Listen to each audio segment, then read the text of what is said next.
let me start with Dr. Palmisano. And Dr., on NPR, the day the Supreme Court decision was announced, this was your reaction.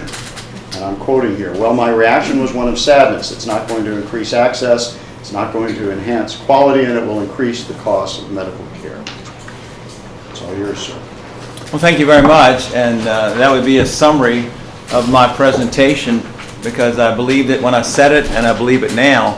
And my first testimony to Congress was in 1976 as a young physician representing the Orleans Parish Medical Society, the doctors in New Orleans. And it was the Health Subcommittee of Ways and Means. Mr. Roskantowski of Illinois was the chair of that subcommittee. And the hearing was on national health insurance.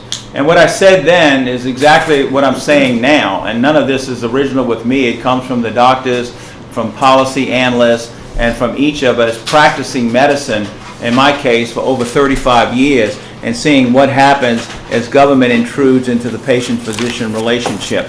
I said at that time, the more government gets involved, the less access we have to care, the more it costs, and the patient-physician relationship is grossly interfered with. I gave examples of Sweden with Dr. Sandblom, a famous surgeon there who left, and I had written an article in the journal of in the bulletin of the American College of Surgeons, and I carried that forward through my period with AMA. AMA, the American Medical Association, is a good organization. I'm at odds as far as what they're doing right now. They supported the Patient Protection and Affordable Care Act. I think that's a misnomer. I don't think it protects patients, and I certainly don't think it's going to be affordable. But in AMA policy that each of you can download from the AMA website, if you put in the keyword policy fonda, all is one word, you can see all of the policy. And in that big collection of policy directives, you will find fix the broken medical liability system, get government out of the practice of medicine, enhance the ability of patients and physicians to properly contract. We're price fixed with Medicare and Medicaid. Allow people to own their own insurance. Give tax credits for insurance. Allow people to buy insurance across state lines. All of those things are in the policy. That's why I, as a former president, and Dr. Bill Plesset, a former president from California, former president of AMA, and Dr. Daniel Johnson, a former president, we were shocked, and we wrote an op-ed piece for the Wall Street Journal that was published, and we said we like the AMA, but we don't understand why they took that position. That was a mistake. So I tell people, don't quit the AMA. Membership has certainly decreased from the time that I was president. It's probably less than 20% now. I used to tell Congress that we represent all the doctors because we have a representative from every specialty in every state sitting in the House of Delegates. We have 550 voters. It's just that not everybody sends their dues in, but we do represent them whether they send their dues in or not.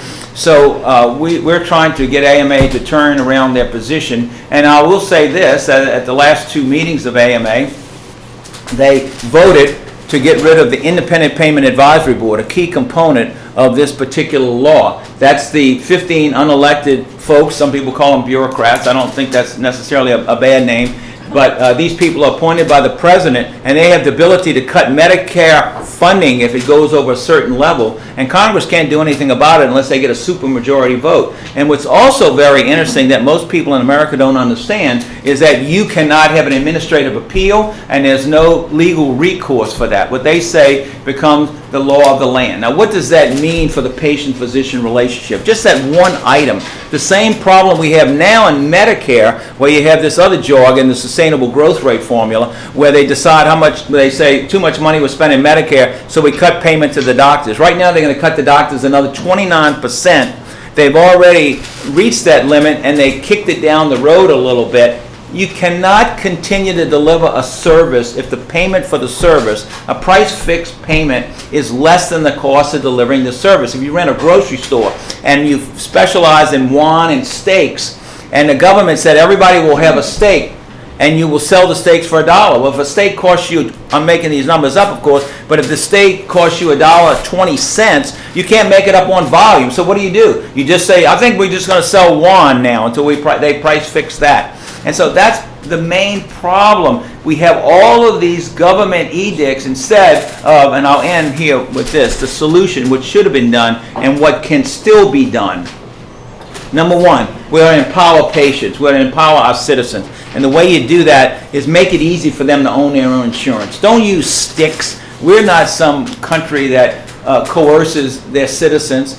Give them incentives, give them tax credits. For the people who are poor or out of work at the moment and they can't afford insurance and don't make enough income, help those individuals by giving them either a voucher or refundable advanceable tax credit. That's essentially, here's a ticket, you can go buy insurance. Oh, by the way, does anybody in America have a plan like that? Everybody in Congress has a plan like that, basically. It's called the Federal Employees Health Benefit Program, and it works really well. They have an array of choices, 100 choices plus.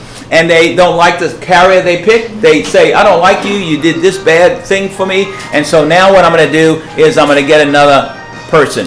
Allow competition across state lines. Let real competition. So when a health insurer gets monopsony power, those individuals can control what they charge for the insurance. Let there be real competition. Don't mandate that everybody in America has to have an automobile and it will have a sunroof. I don't like sunroofs. My car that I'm just giving up is 14 years old. I keep cars a long time. I was always in cars since I could drive. I don't like sunroof, but they said this is the only one we have and you need a car. It looks like your engine's going to die. I said, yeah, and the next day the engine died for good. And so in 14 years I've used that sunroof 3 times, but it costs another $500 plus. I didn't want that. So the new car I got, which is a Ford Mustang, I told them I don't want the sunroof, the ones you have on the lot. So it took me 4 months, but I got one without the sunroof. And so, and the point my doctor tells me also, I got too many skin cancers popping out from all those years of doing angiograms and getting the radiation in my face. So she says always, my lady dermatologist says you always wear a sunscreen every time you go out. I said, well, it's kind of impractical. But the point is, what we need to do is have a system where the patient's in control and the doctor's a trusted advisor. And the last thing, AMA has very good policy about the right to properly contract with patients regardless of what the government pays. That's not allowed right now. So I can't even tell the Medicare patients, oh, forget the copay. That's not allowed in Medicare. Not allowed. Because if I really needed to charge $120 to do this procedure, but the government says it's only $100, so that means the government gives me $80 and I get 20% from the patient. If I tell the patient to fit the copay, if you read Mr. Kusero, when he was the Inspector General, his fraud alert, which is still on the books, he says that because now the service is really only worth $80 because that's all you're getting total, therefore the government pays 80 of 80, that's $64, therefore you defrauded the government of $16. Patients don't understand that when I tell them, I'm sorry, I can't forgive the copay. I mean, that is ridiculous. This is a land of free enterprise, a land built on the right to properly contract with patients, with anybody in business. So we have a bill in Congress, at least a doctor from Georgia, and there's also one in the Senate, from the lady senator from Alaska, which is the right to properly contract. Is that new? No, they do that in. I gave a lecture in Australia on my book, and they told me what they do with their Medicare program. The government decides what they can pay, and the patients and the doctors negotiate the gap, and it works really well. And here's a little aside, and I'll end with this. They say, by the way, we'd like you to get off Medicare if you can, and we'll pay 30% of your premium if you go buy private insurance. Now, that's a step in the right direction. Instead, what we have is more government takeovers, and we're going to lose the patient-physician relationship. The broken medical liability system obviously needs to be fixed. When 82% of the cases filed against doctors are closed with no payment, and the doctors, when they go to trial, they win 92% of the time. Billions more in defensive medicine and defense costs. That is outrageous, and the contingency fee fuels that because of this jackpot lottery. Thank you. Thank you very much. We're done for the day. Clearly, that says all I need to say. Frank, you need this, right? All right. Thank you, guys. Tough act to follow. Dr. Willey, go right for it. Well, Doctor, if I could extend your metaphor, when the grocer is paid $1 for steak and wine, he begins to sell grape juice and jerky, and he calls it steak and wine, right? Which is what we have in Medicare and Medicaid, where they pay less and less, and you get something very different than what you need. You get something very different. And if any of you go to a doctor and you feel like you're at tag him, next, you know, that's what's going on. They can't. It's I don't know. In the beginning of my career, I think doctors were rich, and if they were, it's because they were working 3 shifts a day. But they aren't anymore, and they're really scrapping. It's struggling. But we're not here to, it's not about doctors and our plight. It's about patient care. So I'm a 30-year general internist, and I've been accused of being a serial healthcare entrepreneur. So in pursuit of high-quality, low-cost healthcare for my own patients, okay, I'm a son of a maintenance man. If it's broke, fix it, all right? I've led the formation of a surgery center, 2 medical groups, an electronic medical record company, and a Medicare Advantage health plan that is called Essence Healthcare. I was the founding chief executive. I'm no longer, to be clear, that's past tense. But it's now the largest Medicare Advantage health plan in the metro area. It has the richest benefit for patients, and it pays doctors in a way so we can slow down and really take care of the folks.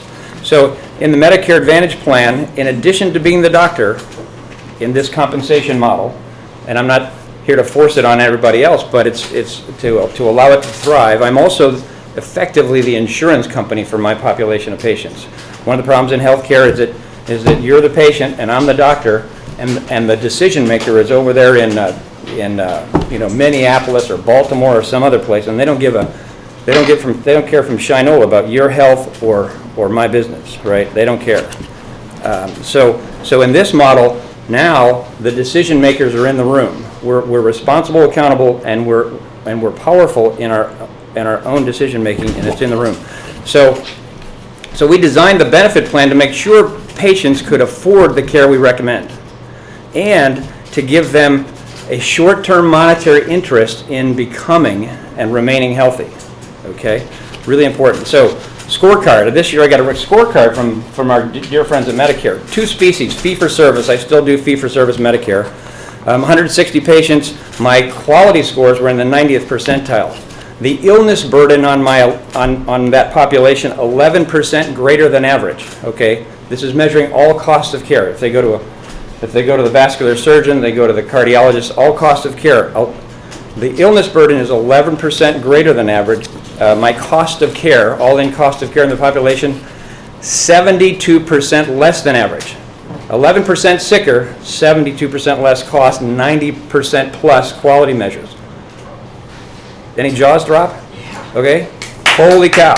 What's that about? So let's go to my Medicare Advantage business. 1,000 members. I serve Essence. 1,000 members. I don't have the statistics as precisely. Essence is a 4.5 rated out of 5-star plan. Okay, that's 90%, and I'm better than that. That's the Essence average. The illness burden is greater. The benefit is richer. There's a couple of $1,000s a year worth of additional benefit in this plan that Medicare members don't get. My cost of care there, and I can boast about this for the whole Essence plan, not just me. Okay. 30,000 members. Well, for the whole plan, the cost of care is 45% less than average. Mine is 60% less than average. Okay? Wow, what's that mean? So that means that the $580 billion that this federal government spends this year on Medicare, if they were cared for by doctors doing what I'm doing, not to be too proud of it or boastful about it, it would be $290 billion. Now, in congressional accounting, that's $2.9 trillion in 10 years. And guess what? You didn't have to cut anything. And guess what? The patients are happy. They're healthy. They're well cared for. And get the government out of it, and that's what we can do. So, excuse me. So we don't need Obamacare's massive bureaucracy. There's plenty of money in health care. It's being wasted. It's being wasted in epic proportions. And it's because of government and disinterest. So I think I read, you guys are having Mr. Brooks come, The Road to Freedom. His premise is that we should make the moral argument, and points to former great leaders like Reagan who made the moral argument about this. So let's do that. Thomas Jefferson said, "Dependence begets subservience, venality, and suffocates the germ of virtue." Okay? Our good buddy Franklin Roosevelt, 1935, State of the Union address. "Continued dependence on government support induces a spiritual and moral disintegration fundamentally destructive to our national fiber. To dole out relief in this way is to administer a narcotic, a subtle destroyer of the human spirit." Okay? And that was the inventor of it, right? Okay, in 1935, so he'd Roosevelt, right? already suffered his poor socialist policy by then. So maybe he was changing. So entitlement in healthcare is a most destructive of cultural opiates. Ceding your personal sovereignty for your health, especially to a faraway, faceless, nameless, disinterested bureaucrat, is terminally destructive to the human spirit. It makes people sick. This is supposed to make people better, but that kind of policy makes people sick. Okay? So the fundamental problem in American healthcare delivery and financing is entitlement, not just of patients, but also of providers, especially hospitals, and giant national insurance companies. First dollar subsidy of health costs deprives people of that important short-term feedback loop incentive to behave healthy. Fisher and Wenberg, two esteemed physicians from the Dartmouth, have sound proof that adverse behavior is responsible for half of American healthcare cost. So what does that mean? If we behave better, the cost problem goes away. Adverse behavior. So hospitals now have effectively become agencies, government agencies, needing to spend their annual allocation and then some in order to get their next year's full allocation. Okay, in so doing, they run up costs by building buildings. When was the last time you saw a hospital campus that didn't have one or two cranes on it? And employing more and more non-clinical staff members, okay? And that makes them ever more dependent, even invested in, people becoming and remaining sick, okay? Giant national insurance companies use their leverage to become entitled to regulation that prevents competition and deprives their customer, okay? Their main interest is in acquiring ever more transaction fees. That's why they loved Obamacare, even though they said they didn't, because they're getting a lot of transaction fees. So the fundamental principle in solving our healthcare dilemma then is to return control and consequence of health decisions. Okay, control and consequence of health decisions. You can't forget about consequence. Back to the individual citizen in conjunction with their trusted advisors, who I'm recommending, some of whom be physicians, and in close partnership with a local. Now I'm gonna try a phrase here. It's my wife, my writing and speaking coach says it's too many words, but in partnership with a local health risk transfer pool. Okay, that's what insurance is. Health risk transfer pool of their own choosing. So the central premise in Obamacare was access to health insurance. It's a function of cost. The only way to lower cost in health insurance or health care is to bring the population to health. Okay, and now the only way to increase access to care, Dr. Palmisano talked about it, is we need to allow providers the freedom to reinvent their business models and to charge whatever competition in the marketplace will bear. And you'll find out that the cost of quality service goes down.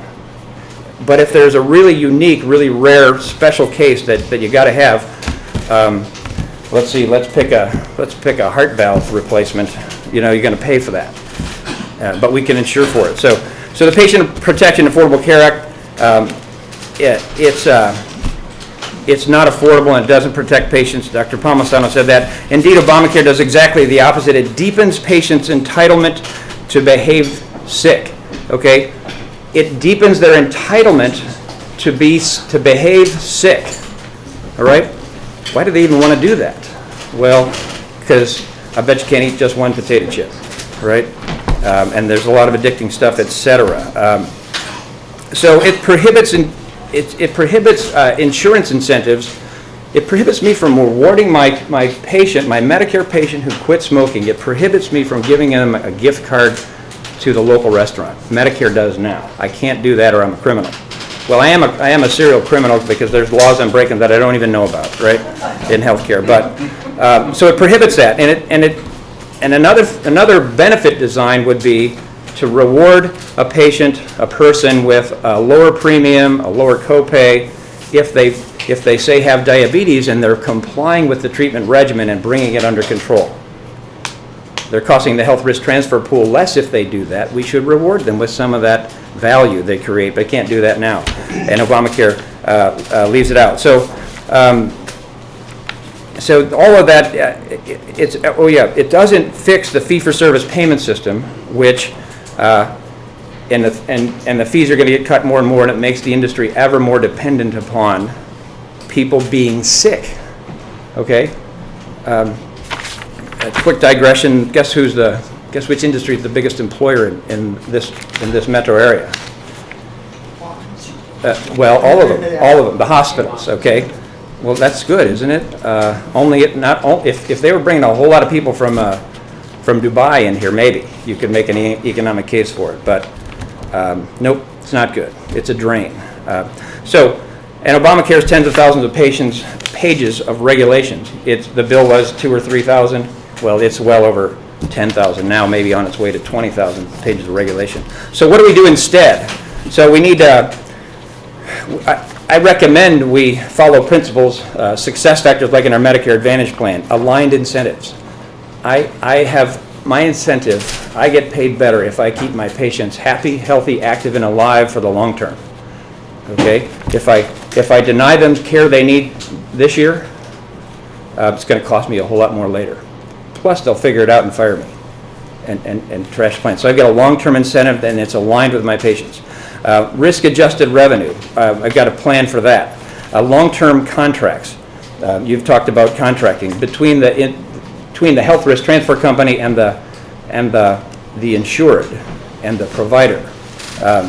Data-enabled population management. Okay, that's the great tragedy of even the Medicare Modernization Act in Part D. The government is taking over just when the market was going to solve the problem. Health information is finally good enough for healthcare, and you're going to be able to understand what you're buying and what it costs, and that'll solve the whole problem. And the government's jumping in and derailing all that. So 3 categories of strategy. My outline is out there. I'd just like to highlight. I'm almost finished. A few key points that are, important or that maybe hadn't been thought of before. Organized around personal responsibility, health risk transfer pool deregulation, and provider deregulation.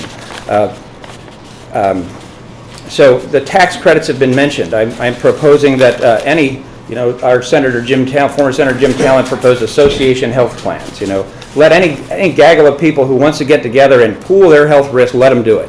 Okay, and let them start those reserves by taking if they can attract their own money or an investor's money, let them get a tax credit to get that started. Okay, we got 3 or 4 giant national insurance companies, and they're 98% as useless or corrupt or bad or negative as Medicare, and they all could be wonderful, but we need new competition. There's a way to do it. Rick's giving me the eye. Okay, this has all been said in other plans. Let's go to health risk transfer pool. Now, this I think helps us solve the mandate and how do we take care of the uninsurable, the high risk folks. So we've heard of high risk pools. Tax the state and have a pool where people who are sick go, and unfortunately that's kind of the right idea, but they go there and it becomes like a Medicaid. It doesn't pay well. It's state administered. It's bureaucratic. So let's as a state, okay, you reps here, let's, I don't want to say require, but let's see if we can encourage every premium payer, everybody who buys insurance, to pay a few bucks to the high-risk pool, okay? And itemize the statement so they know it. Every company that sells insurance, every health risk transfer pool, even if it's, if it's the local lacrosse club's health risk transfer pool, they put a few bucks in. So the money's in the pool. Now when somebody with Crohn's disease signs up with your health risk transfer pool, you will get from the state fund an actuarially correct amount of money, additional premium to manage that. Now when that's my health risk transfer pool, I'm really good at getting people with chronic illness healthy at low cost, and there's margin for me. In my Medicare Advantage plan, I'm out I'm not putting up new offices in neighborhoods where there's lower and middle income senior citizens who are sick because the average premium is set, and I bring them to health and there's margin there, and I'm using that to open more offices. And so my health risk transfer pool will be recruiting, isn't that what we want? The people who need health care, and we'll do a great job at it. So let me, with this last one, I'll just say it I won't give any detail, but the Ryan plan, all the plans, they're wonderful, but they're mostly about financing. If we don't strategically liberate the provider side, we're so locked up and handcuffed and got guns to our heads, and in Missouri and St. Louis now, 80-90% of doctors are employed by hospitals, and hospitals mean well. I give them a rough time. They mean well, but boy, are they bureaucratic. And so if we don't deregulate the provider side, it won't help to deregulate the financing side. Thank you. Thank you very much, Patrick. Yeah, thank you all for coming today. I'm going to have just a few brief remarks, mostly about cost. I think we have some pretty general agreement on owning your own insurance, interstate competition, deregulation, as well as patients understanding the cost. I think a more simple healthcare system is a more transparent and better healthcare system, and probably one of the most simple healthcare systems you can have is a healthcare system that abides by the free market principles of competition. But two quick points about cost. First, how many people here have a cell phone here today? You can just raise your hand, that's fine. Okay. How many people have a home phone as well? Okay. I have it here. You have two cell phones. Okay. How about it? Well, I asked that because back in the 70s and 80s, cell phones, car phones were really just coming into being. And at the time, they weren't widespread for obvious reasons. They were expensive. The infrastructure hadn't been built for it yet. And at the time, experts had said that, by 2000, you're going to see about 900,000 cell phones. And as it turned out, what you really saw was about 100 million cell phones. Competition is good. Technology doesn't have to be expensive. Back in 1973, a cell phone could run you $2,500. Really, the most expensive cell phone that you're going to find today is going to run you probably about $700. Not cheap, but it's basically a computer that connects you to the entire world. They're amazing devices now, and they didn't get that way because the government said, "Hey, we're going to go ahead and manage this sector very closely." In fact, NPR had a story about this. They talked about the early barriers to cell phone growth, and they said regulatory and other hurdles loomed large, and in the U.S. more than a decade would pass before phones would even be commercially viable. Government more often than not stands in the way of innovation and lower prices than it does to actually make things less expensive, make things more accessible. Okay. When we talk about the Affordable Care Act, fundamentally they had it backwards. I think that they tried to go for access and thought that would somehow make it affordable. Affordability, they didn't fix the fundamental problem. And the fundamental problem was that there is not real competition in a lot of sectors of the healthcare market. And back to cell phones real briefly. If you've seen Back to the Future 2, they go out into the future. And even in their future, in 1989, they still had a bunch of payphones, they still had home phones, they didn't have cell phones. Technology is an amazing thing, and we can't necessarily predict it. You have to step out of the way, and the government too often gets in the way. One other point about cost. Now that the Supreme Court has said that the federal government can't make states adopt the Medicaid expansion, supporters of the law have kind of moved from you have to do this to it's a great deal for you. You ought to do this. This is fantastic for you. And it kind of looks like this. The way it works here in Missouri is that the state would pay about $100 million, and the federal government would throw in about $2 billion. Okay, and if you told me, if you put $10 in, I'll give you $200. That kind of sounds good. The problem, though, is we are the federal government. Like, this is not some windfall when we get money from the federal government. It's just another credit card. If I were married and I told my wife, I spent $20 out of the family account today, and we have two different accounts. And I didn't tell her that I spent $500 out of another account. She'd be pretty mad. We're short $520, but it's I'm not just spending the $20. You can go ahead and account for it, but I think that it's It's wrong for us to say at the state level and say, look, if we spend this much money, we're going to get this much money back from another, from ourselves. We're paying ourselves with our own money. And that, again, like I said, it doesn't address the cost concerns. They've talked about this at length, and we'll probably talk about during the questions. Even assuming that you think that the $2 billion is going to be worthwhile, I don't think it is. You cannot predict what the cost is going to be to your state in any case. And for a state like Missouri right now that has a very tight budget, an extra $100 million could easily turn to $150 million, $200 million. Costs are a problem, and the Affordable Care Act does not really address them. And that's one of my biggest concerns. Okay, thank you all very much for that. I do want to open it up for questions. I'm going to get the ball rolling, and then I want you all to participate and throw out whatever questions you may have.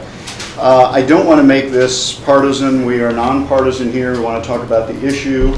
But I would be remiss if I didn't start off with something that probably comes from my news background.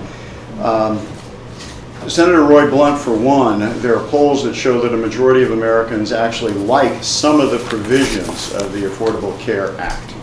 And Senator Roy Blunt, for one, a Republican obviously, says that he is in favor of a couple of provisions.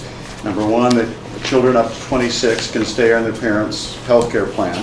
And the other one is that a person can't be denied coverage because of a pre-existing condition. Now, my question is, as we go from there, are those bad things? Are those things that should be kept? And where I'm going with this is, should this law be repealed? Should it be gutted? Should we start over? Or do you have an existing framework that should be worked with and modified? You want me to start? Please. Well, this law is unworkable, and to try to patch it would be like taking a jalopy car and trying to patch it up with duct tape. The law needs to be removed, and we need to look at the elements of the law that we think are worthwhile and put them in a simple plan that gives individual ownership, allows the competition across state lines, fix the broken medical liability system, the right to properly contract, all of those things. For instance, you talk about keeping kids on, it's in the news all the time, keeping the children on until age 26 on their parents' insurance policy.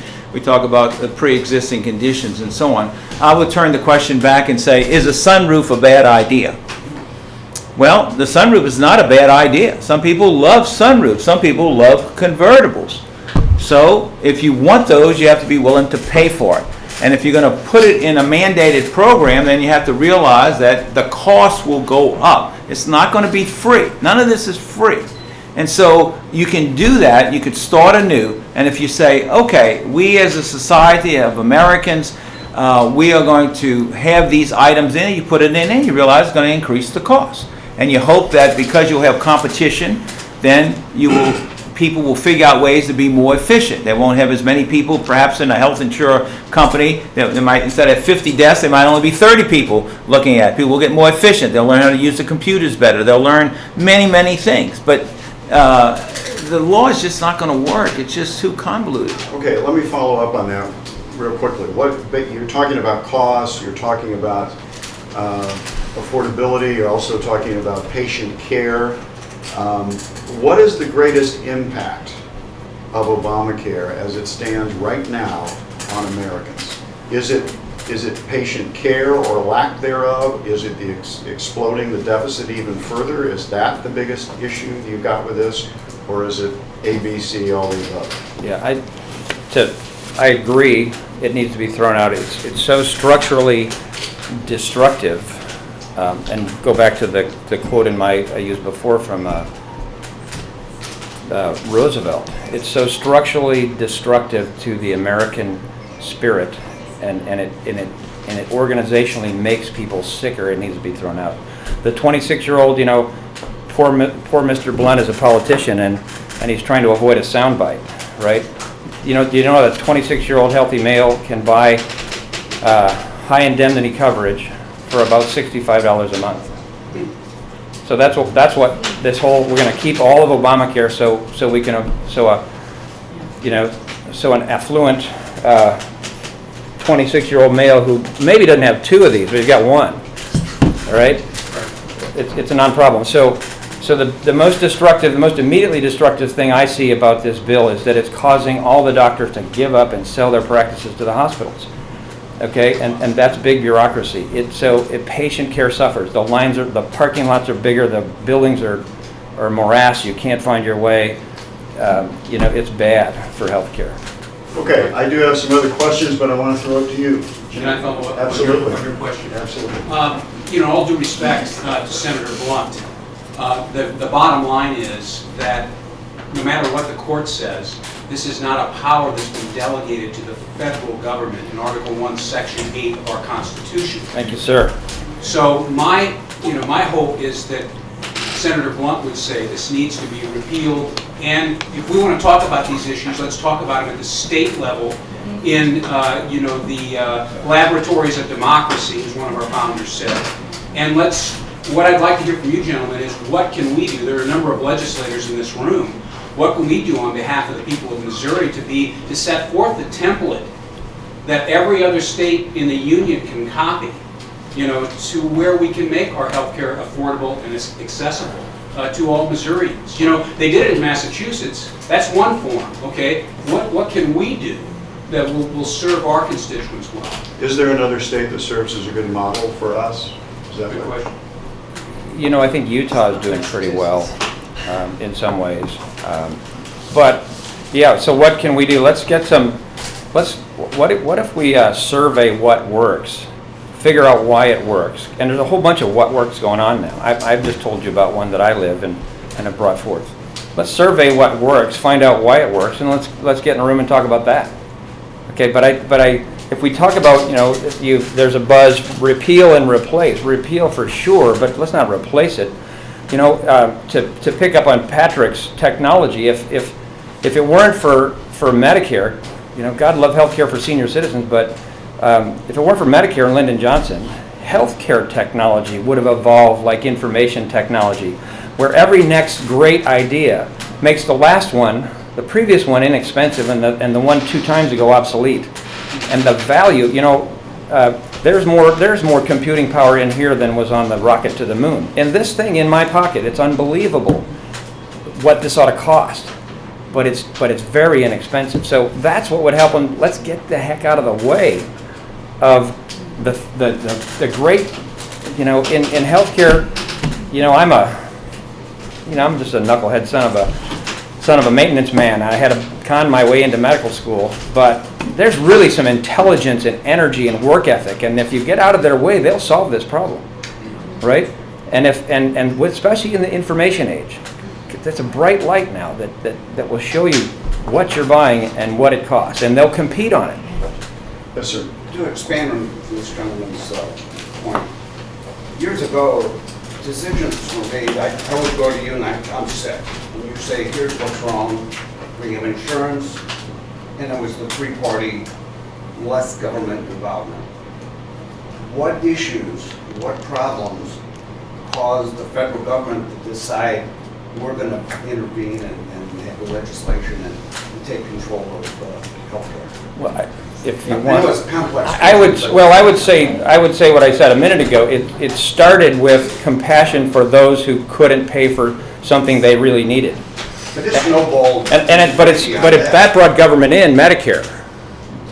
But if we'd have stayed at that, we can ensure we can solve that problem. But like Social Security, which was started as a welfare program for senior citizens, is now the government's been lying to you, telling you that it's a retirement plan for senior citizens. No, it isn't. It's a welfare program for senior citizens, and the reason it is because it's way underfunded.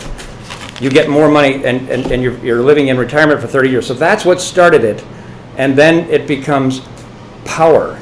Now the people control it, can give away jobs and projects and money.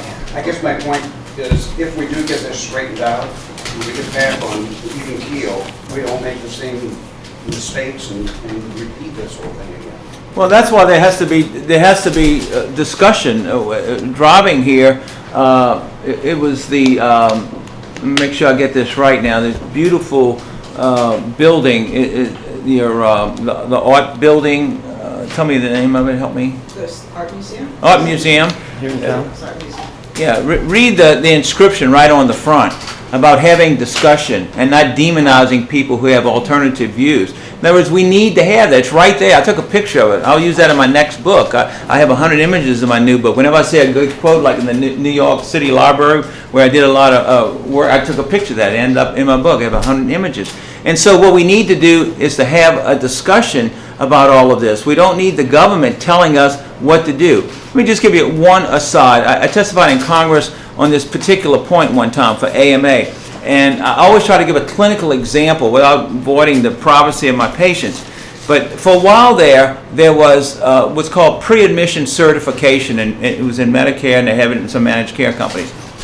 One of my patients is a minister. He called me up one day. I'd finished my surgery in the morning, and I was in the office in the afternoon seeing patients. And the nurse says, the minister has to talk to you right away. So I picked up the phone, and he said, "Doctor, I'm frightened." I said, "What's the matter?" He said, "My right hand doesn't work anymore, and I'm blind in my left eye." I said, "Well, that's an emergency. We'll send an ambulance. We'll call the hospital." He said, "No, I'm okay now. It happened. It only lasted like a minute or two."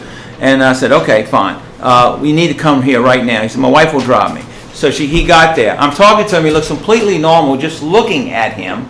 But then suddenly his right hand falls down, and I check his eye. He's blind in his left eye. So I witness it. Within 30 seconds, it goes away. He can move his hand again. He said, "Look, it happened again." I said, "I see that." So I listened to his neck. He's got a loud noise called a murmur over his left carotid artery, main branch that goes to the brain. 80% of the blood from both carotids. And I know exactly what's happening now. And I look in his eye on that side, and I see a little light reflex, like taking a flash with a mirror, and it bounces back at you. He's got a little piece of plaque that went up in one of the little retinal vessels, and the light hits it. When I use the ophthalmoscope, it bounces back. So he's embolizing, pieces are breaking off like a canoe that broke loose, and it's floating up. Part went to his brain, gave him a transient ischemic attack, and part went to his eye. Okay? So I said, emergency, we're going to admit you to the hospital right now. He's completely recovered now, but he's still got this problem. The nurse comes in and says, "Doctor, I'm sorry, but you can't admit him because he's okay." The woman on the phone. I said, "What woman on the phone?" She said, "Well, the pre-admission certification person." So I said, "Well, okay, well, just keep admitting him to the hospital. Let me talk to him." I said, "Hi, we got this emergency." "Well, he's okay right now." I said, "Well, he can move his arm. Is that what you're talking about? Both arms, and he can see, but he's not okay." She said, "Well, according to the list that I have right here, you have to work him up as an outpatient." And so I said, no, we're not going to do that. So I just need your name. Who's your supervisor? May I talk to the supervisor? So a woman comes on the phone. She says, "Dr. Law, no use arguing. This is what it says. We have to follow the rules." I said, "Okay, is there a doctor there? Because now the patient's on the way to the hospital, and I got to get over there and do an angiogram. Is there a doctor there? Someone who actually has met a patient and treated a patient one time in their life." And a guy comes on the phone. He says, "I'm the doctor here, and I'm the medical director." I said, "Well, great. Okay, here's the deal. I just need your name. That's all. I'm tired of talking about it." But he said, "Well, look, we have these." I don't really care. I just want your name, okay? We're going to admit him. We're going to do all this, and we'll take all that up later. But you're delaying me right now. "Well, I'm going to approve this." I said, "I don't really care. Just give me your name, and we're going to do it, okay?" So I do an angiogram on him. That's what he's got. He's got a pothole in the artery, and so we operate on him. Right after that, we go in and we take the pothole out. In the pothole, I took a picture of it at surgery. I always keep a macro lens camera in for these interesting things for teaching. And sure enough, he's got like a pothole in the street, and imagine it filled half up with mud, the other half is real clean. So the half that is clean is the part that broke off. It had a little piece of plaque and went to his brain, gave him these little, seeding. So we took the plaque out, never had another symptom, following for many years, never had another symptom. It's a well-recognized treatment for that problem. The technical diagnosis when it goes to the eye is amaurosis fugax. In other words, you get transient blindness because of an embolus to the eye. That's what overwhelms doctors. And what I have here, and we'll have copies, I hope, for everybody here, but somebody asked me about a new survey that came out from a group called the Doctor-Patient Medical Association. And they said 90% say the medical system's on the wrong track, 83% say they're thinking about quitting, and so on. People say, "Well, wait a minute, I don't know if I believe that survey. We've got to check the source material," and so on. And my response to the reporter was, "Well, take a look at the Physicians Foundation. That's a well-recognized, reputable entity. And the young physicians that they surveyed, they're very discouraged about the future of the U.S. healthcare system. Take a look at the Doctors Company survey. 60% of doctors believe that healthcare reform will negatively impact patient care." And it goes on and on. So if you go talk to the people who actually treat patients, they're very discouraged about all of this. And so what we need to do is return the system, get rid of the bureaucrats directing from afar, be like a general telling you, okay, we're going to run the war from Washington, and now everybody jump in a foxhole. Well, the general's not there knowing that it's raining right now, and there's 4 feet of water in the foxhole, and you're going to drown in there. So Okay, if I, we were first. Yes, ma'am. Let's try to Okay. do the question. And I'm going to disclose I'm a physical therapist. Yes, ma'am. So in my opinion, the best thing anybody in this room or anywhere else can do, if they're capable of walking, getting outside and walking around the block. Because we have a population of obesity. And that was one of my passions when I started to run, thinking about healthcare. And now it's your budget. It's that everything plays in. But you talk about the risk pool. And my mom actually had Essence. It was a wonderful program, and that was great for her. But to have a risk factor for obese people, because most bad things happen because of obesity. I mean, you look at heart attack, stroke, diabetes, cancer, all, whatever. And but we cannot legislate responsible behavior. But the concept of incentivizing, somebody gets something back if they're at least within 10 pounds of being overweight instead of to the right of it on the scale. And to me, that's what we have to do in order to make things right, is When you say incentivizing, what do you mean by incentivizing? have some way that people figure that, if Can I- it is a premium, give them some of their premium let's back. propose a plan. So if somebody shows up to your health risk transfer pool and they're overweight, give them a year, but after a year, give them a year and, show them the websites, the myriad of ways to lose weight these days, many of which work, and give them a year, and then at next year, your premium is going to, if your body mass is, X, however far it is above, premium's going to go up. If you lose weight that year, we'll rebate it to you. Yes. Give you short-term rewards. See, that's a problem. A lot of chronic illness is you don't feel bad today. You got diabetes. I don't know. There's 30 people in the room. 6 of you got diabetes, and 2 of you don't know it.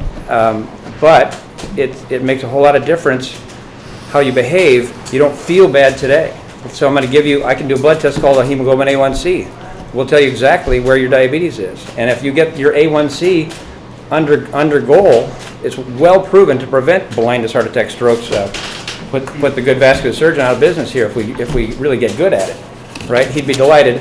But we can use that's a health parameter that we could use to incent in a similar way. Give a person plenty of run up to get ready, but start adjusting that premium. Now we're getting. Prevention. We need people to behave. 50% of health costs are behavior. Okay, you were next. I had 2 questions, but I'm just going to go for the one. You were talking a lot about all the health should be taken care of statewide. You're local, correct? Yeah, I yeah. like how you answer this question. With the legislators that are here, would you be open to us bouncing things off of you or to work with us to come up with plans, considering your background? Pray brother testify. I've been trying to horn my way into getting somebody to listen to what we do. So you bet I'll come up there, every Saturday morning. Can I get your card before we... You bet. Be delighted. You're next. Yeah, I don't know who this would be best for, but I believe that the primary, at least stated reason for this Affordability Healthcare Act was the fact that there's about roughly 30 million people in the country that are uninsured. That was where this all started, and it ended up with all this over-regulation, obvious. Our healthcare insurance for many decades has been primarily come from employers.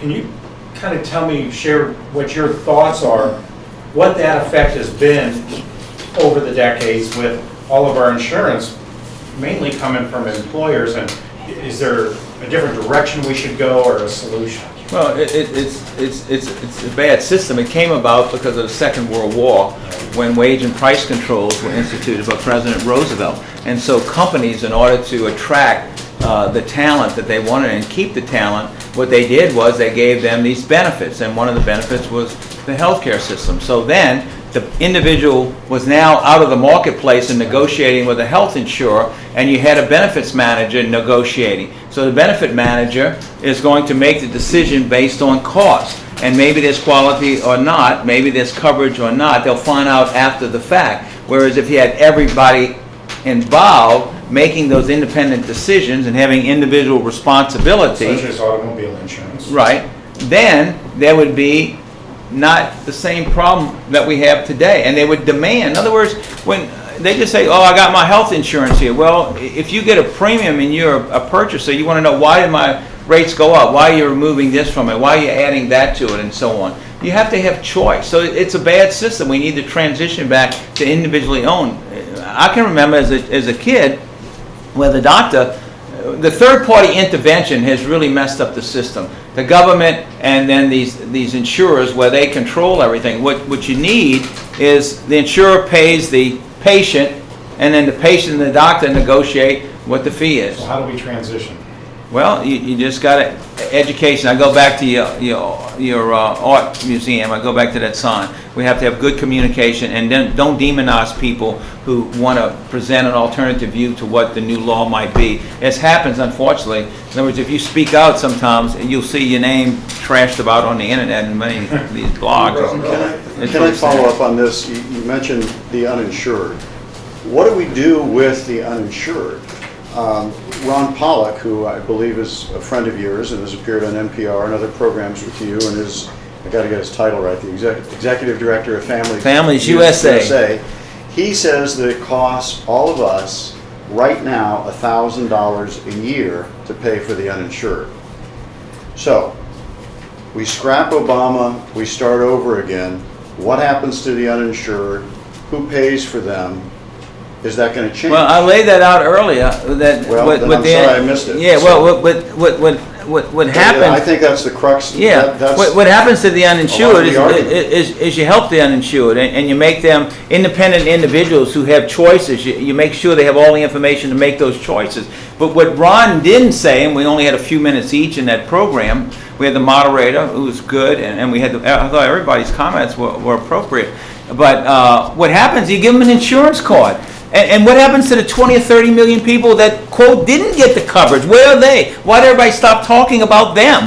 Where are those people right now? And the ones who have the card, they think they got something. Oh, you got to get out of New Orleans because of the hurricane's coming. Oh, don't worry, we're giving you this car. But the car's a piece of junk, and it's going to stop at about 30 miles. Like some of the earlier, I won't mention the name of the brand, but this a fancy car costs a lot of money, and people go about 30 miles with it, and they have an electrical problem. And I said, why would you keep buying a car that has an electrical problem? That's what they keep doing. They give them a car that doesn't work more than 30 miles. probably has a sunroof. Yeah, sorry.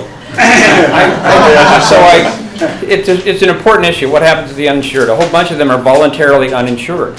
They're young people. They aren't going to get sick, and they're making a pretty good bet. You know, the statistical probability that a 25-year-old, who doesn't skydive and ride motorcycles, is really low that he's going to have a health crisis. So that's why he can buy it for $65. There are the people who are sick and poor. Give them. Don't create a special poor people Class C health insurance payment system for them. Give them, what's not a bad word in this context? Give them a voucher. Give them a card that they can go buy health care from the best doctors in town.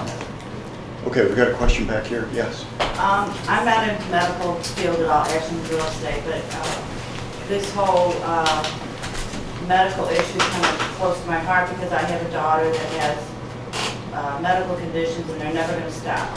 So she is going to reach at the age where she's going to be pre-existing conditions. And I'm going to be perfectly honest with you here that this whole Obamacare, even though I fundamentally do not think it's good for the country, I'm selfishly excited because my daughter's going to be covered. Now I'm bombarded every day trying to keep up with all the different ideas and alternatives, which that's all they are. It's just people talking. I hear Sean Hannity, I hear you all, I hear everybody talking about how it's going to ruin our country and how there's different alternatives. So I ask myself, well then what's somebody doing about it? Who's sitting down making a plan to devise something? Because there was one man that said something long ago, not long ago, but a few months ago, it was in a news clip, it was President Obama, and his words were, then give me something that I can look at. And I thought, how simple is that? And I know this is not a simple thing for anybody to address, but is there anybody anywhere, either on a state level, local level, that's sitting down and doing exactly what you're saying, to present to someone who's influential or who has the power to say, look, this is what's going to work. It's not going to bankrupt our company, and it's going to help my daughter. She can get some health care. It's likely going to be, if she's sick enough that she can't work, No, right? it's not that. if she's sick enough that she can't work, she will get health care in Medicaid. Obamacare is going to turn all of American health care into Medicaid. It's not what we want. Is there somebody doing something about it? If she is disabled and Social Security, she can get Social Security disability, she can come join my Essence Health Plan. I'll be her doctor, and she'll get world-class health care. So those are some things that are happening in play now. If she just goes to an emergency room and she's sick, she's going to get taken care of. So that's the way it's set up now. But I proposed a little earlier a statewide high-risk health risk transfer pool that everybody in the state contributes to, and then the health risk transfer pool that your daughter signs up with gets an actuarially correct premium to cover that predicts her illness over time. So everybody in the state is putting I think it's $5, $10, $20 a person that does this, right? And so we're coming, but I'm telling you that Obamacare crashes the whole system, and everybody's going to be really disappointed. Who's listening to you? Who's listening to me? I am. The Heritage Foundation, these people in the room. There are a lot of think tanks out there, legislators they're dealing with this on a day-to-day basis. And I think We've only got a few minutes left. I have two ladies I want to get to because they both have questions. I need you to make them fairly quickly because we don't have a lot of time.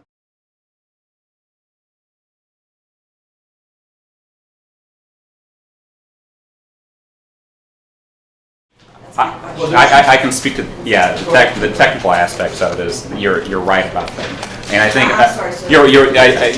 your statement is right that states can opt into Medicaid, but they don't have to. And I think for some policymakers, it may seem like free money.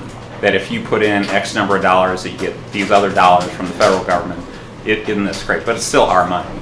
We're being paid off with our own money from our own pockets. And so as I can only speak to the policy and just in practice, it's still the same credit card or the same family with two different credit cards. That's fundamentally my concern. I can defer to anyone else on the comment. Probably opt out if we have that ability because of the burden that it puts on the state's budget. It will be a minimum of $100 million immediately. Then, during the phase-out period, that will continue to grow into billions of dollars. Estimated about $2 billion in 10 years per year. Right. Additional burden on the state that we just don't have. And the federal government has always, in these programs, after they get you hooked on the opium, they back off what their percentage is that they pay. And if we don't think they're going to do that with this, that is we are already bankrupt nation. They're going to be backing it off, and it's going to cost the states. Missouri's in good shape right now. We are a fiscally accountable state, but other states are broke. Whose decision is it, please? We in the House are not, and I was on a leadership call last week, there's going to be no discussion. The bill says the governor can make the decision. I hope you can do something about and that. that's what I was for Missouri, if you're talking about Nixon or you're talking about the legislature. We in the House, I was told in the call, we're not going to be discussing it until after November. I'm sorry, we have time for one more quick question. We've only got about 3 minutes left, I've been told, so if anybody has a quick question or you guys want to wrap it up, any final thing? Can't be long. There's a few of these little handouts. I'll give my colleagues here one, but that all I did was collect the different doctor surveys. So I just got them off the internet, but you can look at those. It just shows the frustration of physicians going forward. And what we want to do, we want happy physicians and happy patients. We don't want discouraged physicians. I might note that Dr. is going to down to KMOX. He's going to tape something with Mark Reardon. I'm not sure exactly when that's going to run, but then he's going to go over to Channel 2 and tape something with Charles Jaco for the Jaco Report, which runs on Sunday morning, I believe it is, early Sunday morning. 4 o'clock news Sunday. Yes, thank you. Okay, so you might want to look for that as well. Thank you all very much for your time.